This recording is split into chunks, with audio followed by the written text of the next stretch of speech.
Smo v tednu molitve za edinost kristjanov.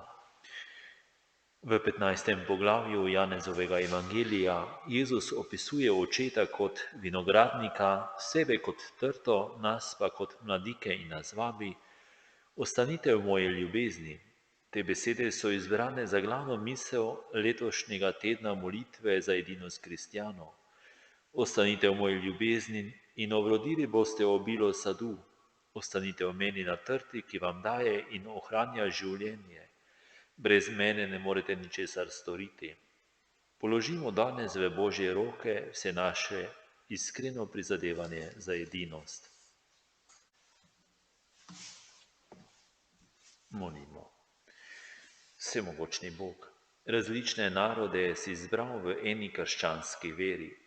Pomagaj nam, da bomo hoteli in zmogli, kar naročaš, in bo ljudstvo, ki si ga poklical v svoje kraljestvo, v mišljenju in življenju edino v veri, po našem Gospodu Jezusu Kristusu, tvojem Sinu, ki s teboj v občestvu Svetega Duha živi in kraljuje vekomaj. Prisluhnimo Božji besedi.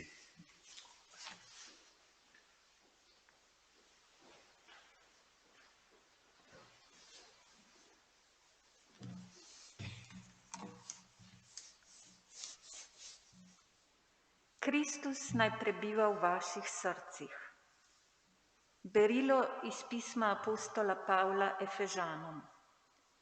Bratje in sestre, svoja kolena upogibam pred očetom, po katerem se imenuje vsakršno očetovstvo v nebesih in na zemlji, naj vam da po bogastvu svojega veličastva, da se po njegovem duhu močno utrdite v notranjem človeku.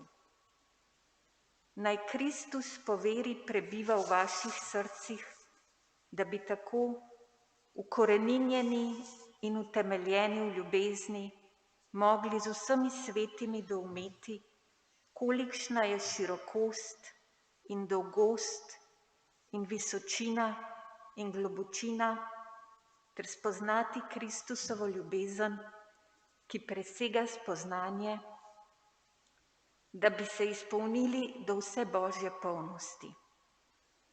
Njemu pa, ki more pomoči, katera deluje v nas, vsem napraviti neznansko več od tega, kar prosimo ali mislimo, njemu slava v Cerkvi in v Kristusu Jezusu skozi vse rodove na veke vekov. Amen. Odpev: Zemlja je polna Gospodove dobrote. Zemlja je polna Gospodove dobrote. Gospodova beseda je prava, vse njegovo delo je v zvestobi. Ljubi pravičnost in pravico. Zemlja je polna Gospodove dobrote. Zemlja je polna Gospodove dobrote. Glej, Gospodovo oko je uprto vanje, ki se ga bojijo, vanje, ki pričakujejo njegovo dobroto. Gospod rešuje smrti njihovo dušo in jih preživlja v lakoti. Zemlja je polna Gospodove dobrote. Naša duša pričakuje Gospoda. On je naša pomoč in naša obramba. Tvoja dobrota, Gospod, naj bo nad nami, saj zaupamo vate. Zemlja je polna Gospodove dobrote. Aleluja. Marija je vse, kar se je zgodilo, shranila v svojem srcu. Aleluja.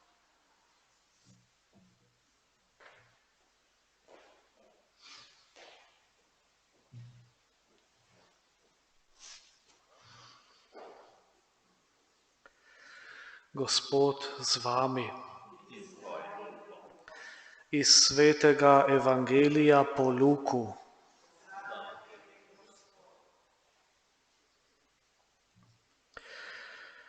Jezusovi starši so vsako leto ob prazniku Pashe hodili v Jeruzalem. Ko je bil star 12 let, so šli na pot po praznični navadi In ko so se po končanih prazničnih dneh vračali, je deček Jezus ostal v Jeruzalemu, ne da bi njegovi starši to opazili. Mislili so, da je pri popotni druščini in so prehodili pot enega dne. Nato so ga začeli iskati med sorodniki in znanci.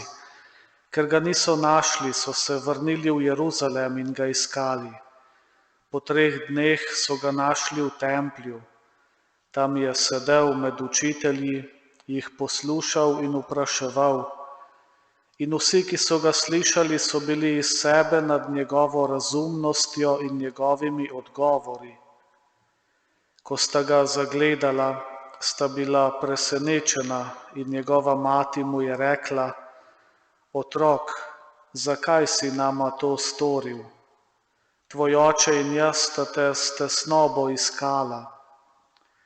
Dejal jima je: Kako da sta me iskala? Mar nista vedela, da moram biti v tem, kar je mojega očeta?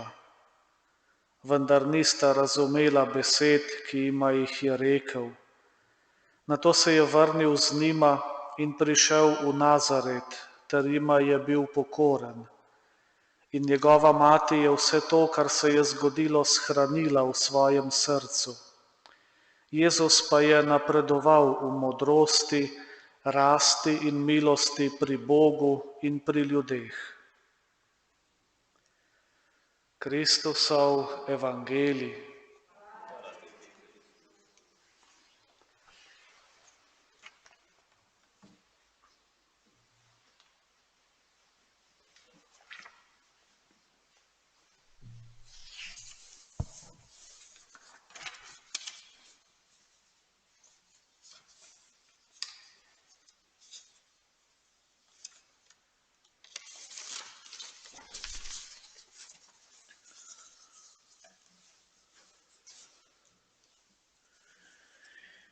Narava nas uči, da vsako dogajanje zahteva svoj čas.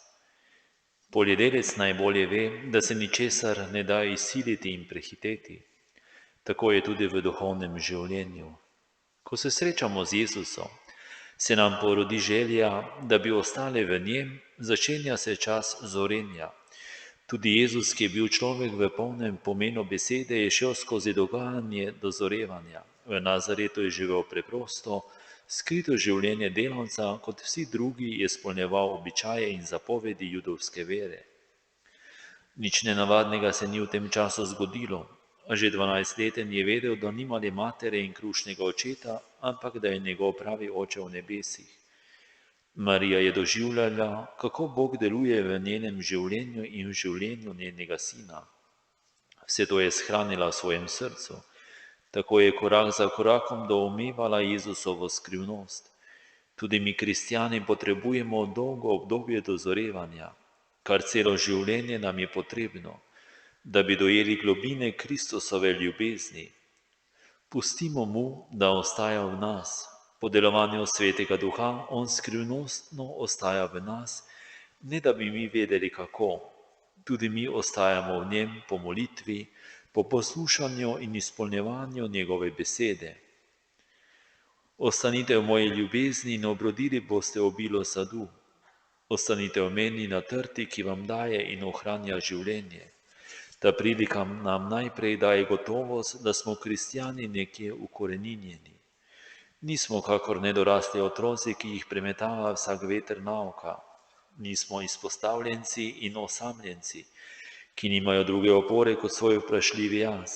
Imamo jamstvo, da smo povezani z izvirom, ki nam daje moč in rodovitnost. Smo kakor drevo, zasajeno ob vodnih strugah, ki dajo svoj sad ob svojem času. Čim zvesteje ostajamo v Jezusovi ljubezni, tem bolj smo tudi eno med seboj in tem bližje je edinost kristjanov. Povabilo nas spominja na krst, ko smo bili vcepljeni na Božjo trto.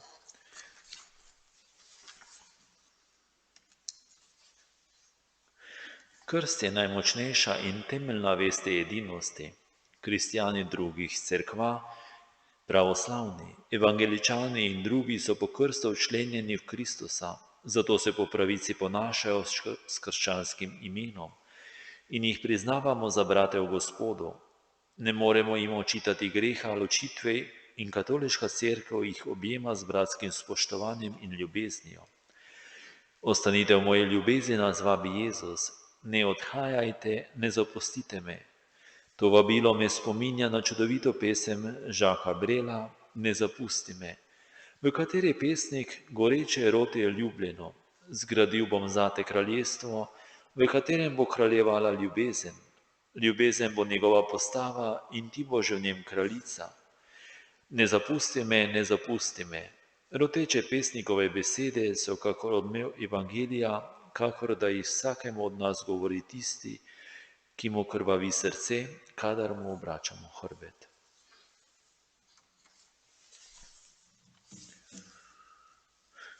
Ta nagovor je pripravila ekumenska zbirka Srečanja.